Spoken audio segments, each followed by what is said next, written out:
ನಮಸ್ಕಾರ ಸ್ನೇಹಿತರೆ, ತಮ್ಮೆಲ್ರಿಗೂ ಮತ್ತೊಮ್ಮೆ ನನ್ನ ಯೂಟ್ಯೂಬ್ ಚಾನಲ್ಗೆ ಸ್ವಾಗತ ಸುಸ್ವಾಗತ.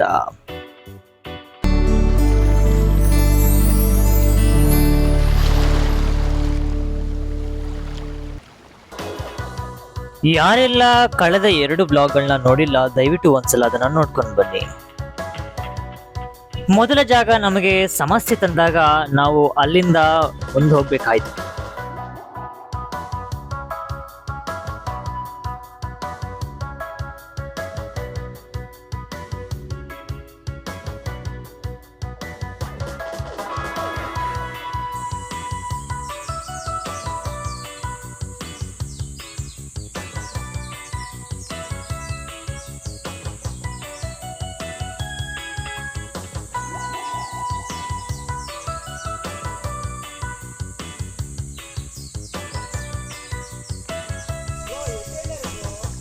ಸೊ ಬೆಳಗ್ಗೆ ಫಸ್ಟ್ ಧರ್ಮಸ್ಥಳ ಹಾಗೂ ಮಂಗಳೂರು ರೂಟಲ್ಲಿ ಬರೋ ಕಾರಿಂಜೇಶ್ವರ ಟೆಂಪಲ್ಗೆ ಫಸ್ಟ್ ಬಂದಿದ್ದೀವಿ. ಇವಾಗ ಟೈಮ್ ನೋಡಿದ್ರೆ 9:30 ಆಗಿದೆ ಆಲ್ರೆಡಿ.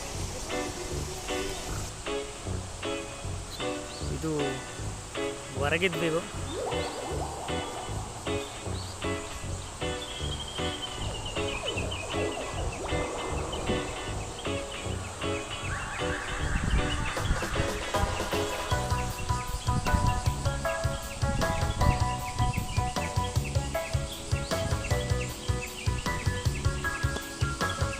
ಒಂದು ಕಡೆ ಏನೋ ಹೋದಾಗ ಅಪಶಕನ ಅನಿಸ್ತು, ಆದರೆ ಇನ್ನೊಂದು ಕಡೆ ಹೋದಾಗ ತುಂಬಾನೇ ನಮಗೆ ಖುಷಿ ಆಯಿತು.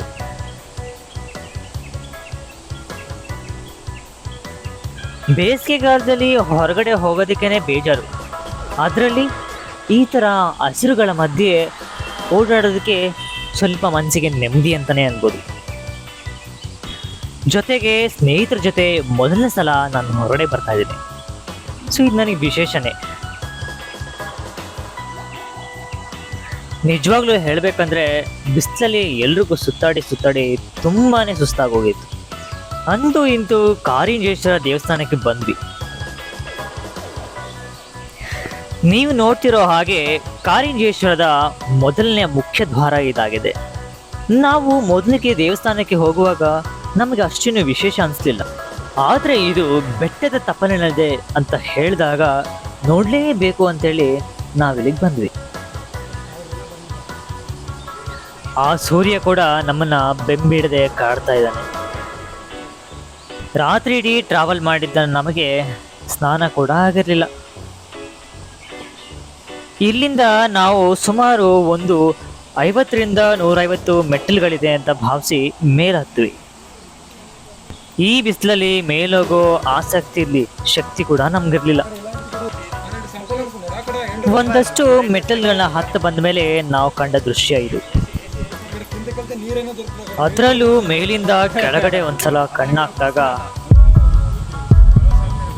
ಹೆಂಗನ್ಸ್ತದೆ ಬ್ರೋ? ಜಾಸ್ತಿ ಪಣ ಅಚೀವ್ ಆಯ್ತು.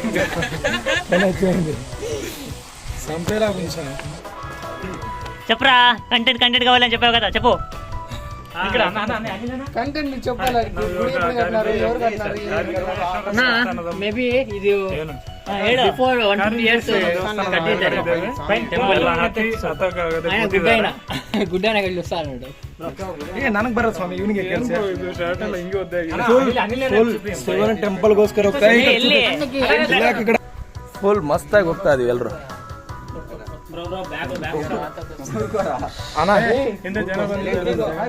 ಇಲ್ಲ ನೋಡ್ಗ ನಮ್ಮ ಆಕಾಶ.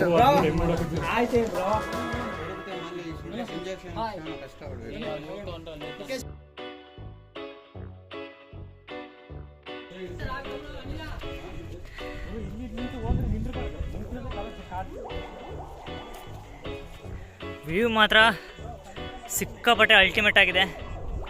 ಇದ್ರ ಜೊತೆಗೆ ಇಲ್ಲಿ ಅಷ್ಟು ಸೇಫ್ಟಿ ಕೂಡ ಇಲ್ಲ. ಸೊ ನೋಡ್ಬೋದು ಕಾರಿಂಜೇಶ್ವರ ಟೆಂಪಲ್ ಜಾಗ ಮಾತ್ರ ಸೀರಿಯಸ್ಲಿ ನಿಜಕ್ಕೂ ಜಾಗ ನೋಡೋಕ್ಕೆ ತುಂಬಾ ಚೆನ್ನಾಗಿತ್ತು. ಹಿಂದಿನ ಹಿಸ್ಟ್ರಿ ಇತಿಹಾಸ ಅಷ್ಟು ಮಾಹಿತಿ ಇಲ್ಲ ನೋಡ್ಬೋದು.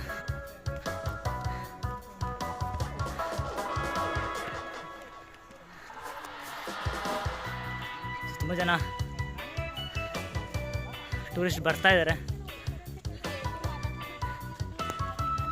ಇದರ ಇತಿಹಾಸ, ಹಿಂದಿನ ಇತಿಹಾಸ ಏನು? ಪಾಂಡವರು ಕಟ್ಟಿಸಿದ ದೇವಸ್ಥಾನ, ಶಿವಪಾರ್ವತಿ ದೇವಸ್ಥಾನ ಇದೆ.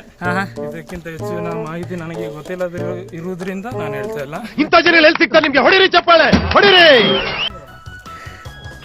ವ್ಯೂ ನೋಡ್ಬೋದು ಯಾವ ರೇಂಜಿಗಿದೆ ಅಂತೇಳಿ.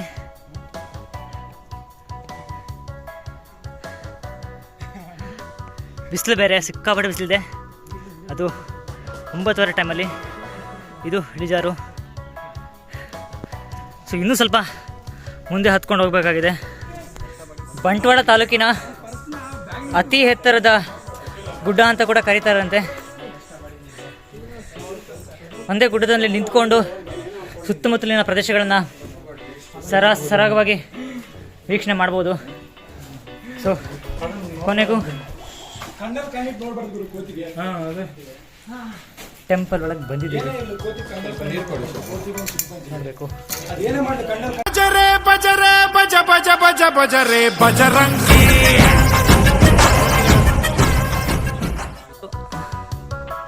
ಪೂರ್ತಿ ಪ್ರದೇಶಗಳನ್ನು ಹಾಗೇನೆ ನಾವು ನೋಡ್ಬೋದು. ಇಲ್ಲಿ ಒಳಗಡೆ ಅಷ್ಟು ಪರ್ಮಿಷನ್ ಇಲ್ಲ ನೋಡೋದು. ಸೊ ಅದಕ್ಕೋಸ್ಕರ ಚಿಕ್ಕದಾಗಿ ಸಿಕ್ಕಷ್ಟು ಫುಟೇಜ್ನ ಹಾಕ್ತಾ ಇರ್ತೀನಿ. ಅಲ್ಲಿ ಮನೆ ಗೊತ್ತಾಗ್ಬಾರ್ದು ಅಂತ ಹಂಗೆ ಬಂದ್ರೆ ಕಾರ್ ಹಾಕೊಂಡು ಬರ್ಬೇಕಂತೀವಿ. ಸ್ವಾಮಿ ನೀವು ಅನುಕೋ ಸ್ವಾಮಿ. ಇದು ನಿದರ್ಶನ, ಇದು ನಿದರ್ಶನ. ಕಾರಿಂಜೇಶ್ವರ ದೇವಸ್ಥಾನದ ನಂತರ ನಾವು ಹೆಜ್ಜೆ ಇಟ್ಟಿದ್ದು ಮಂಗಳೂರು ಕಡೆ.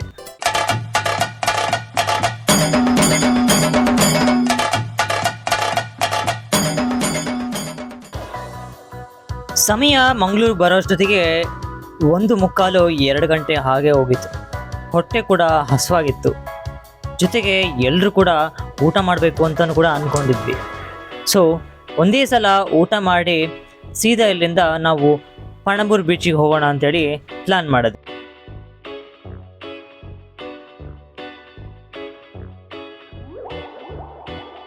So finally Panambur ಬಂದಿದ್ದಾಗಿದೆ.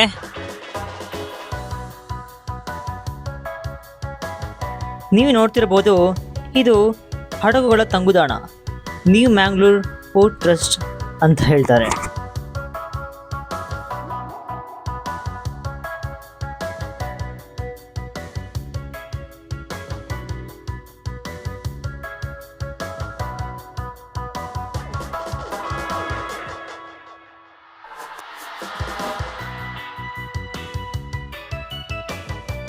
Panambur beach ಬಂತು. ಇಲ್ಲೆಲ್ಲ ನನಗೂ ಬೀಚಿಗೆ ಬಂದ್ವಿ.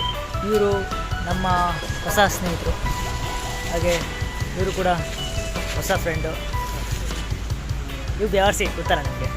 ಸೊ ಫೈನಲಿ ಬೀಚಿಗೆ ಬಂದಾಗಿದೆ. Welcome back to Panambur beach.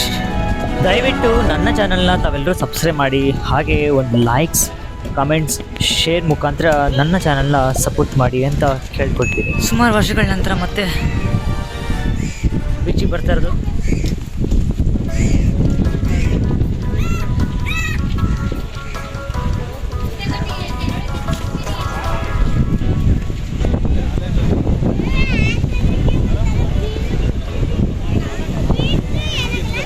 So ಕೊನೆಗೂ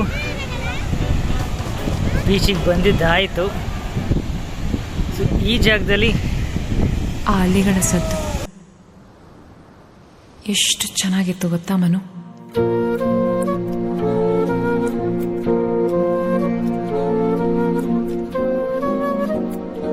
ಕೇಳ್ತಾ ಇದ್ರೆ ಎಷ್ಟು ಖುಷಿ ಆಗುತ್ತಂದ್ರೆ ಸದಾ ಹಾಡ್ಬೇಕು ಅನ್ಸುತ್ತೆ. ನಿಂಗೆ ಯಾವತ್ತೂ ಹೇಳಿಲ್ಲ, ನನ್ನ ಸಮುದ್ರ ನೀನು. ಸಮುದ್ರಕ್ಕೆ ಬಂದಮೇಲೆ ಜಾಸ್ತಿ ವಿಡಿಯೋ ಶೂಟ್ ಮಾಡೋಕ್ಕೆ ನಿಜವಾಗ್ಲೂ ಮನಸ್ಸಾಗಲಿಲ್ಲ. ಆದರೆ ಕೆಲವೊಂದು ಚಿಕ್ಕ ಪುಟ್ಟ ಸಿನಿಮ್ಯಾಟಿಕ್ ಶೂಟಿಂಗ್ ಮಾಡಿದ್ವಿ.